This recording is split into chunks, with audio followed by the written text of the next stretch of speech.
Hello, ഇന്ന് നമ്മൾ നോക്കാൻ പോകുന്നത് ഡിറ്റക്റ്റീവ് ഉജ്ജ്വലൻ എന്ന ചിത്രത്തിൻ്റെ second day Kerala box office collection റിപ്പോർട്ടാണ്. വീഡിയോയ്ക്ക് മുൻപ് വീഡിയോ ലൈക്ക് ചെയ്യുക, ചാനൽ സബ്സ്ക്രൈബ് ചെയ്യുക. മെയ് മാസം അങ്ങോട്ട് ധാരാളം ചിത്രങ്ങൾ OTT റിലീസ് ചെയ്യും. നമ്മുടെ ചാനൽ ഭാഗം പരിശോധിച്ചാൽ ആ വീഡിയോയ്ക്ക് നിങ്ങൾക്ക് കാണാൻ വേണ്ടി സാധിക്കുന്നതായിരിക്കും.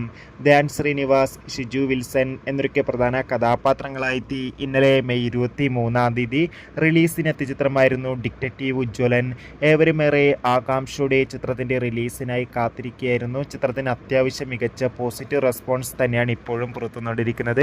അതുകൊണ്ട് തന്നെ ഏവരുമേറെ ആകാംക്ഷയോടെയാണ് ചിത്രത്തിൻ്റെ കളക്ഷൻ റിപ്പോർട്ടൊക്കെ അറിയാൻ വേണ്ടി കാത്തിരിക്കുന്നത്. ഫൈനലി ചിത്രത്തിൻ്റെ 2ാം ദിവസത്തെ കേരള ബോക്സ് ഓഫീസ് കളക്ഷൻ റിപ്പോർട്ടൊക്കെ പുറത്തുവന്നിരിക്കുകയാണ്. ഇന്ന് 2ാം ദിവസം അത്യാവശ്യം മികച്ചൊരു ബുക്കിംഗ് ആണ് ചിത്രത്തിന് കേരളത്തിൽ നടന്നത്.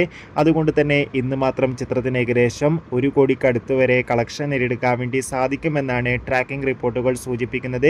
ചിത്രത്തിൻ്റെ കൂടുതൽ കളക്ഷൻ റിപ്പോർട്ടിനായി നമുക്ക് കാത്തിരിക്കാം.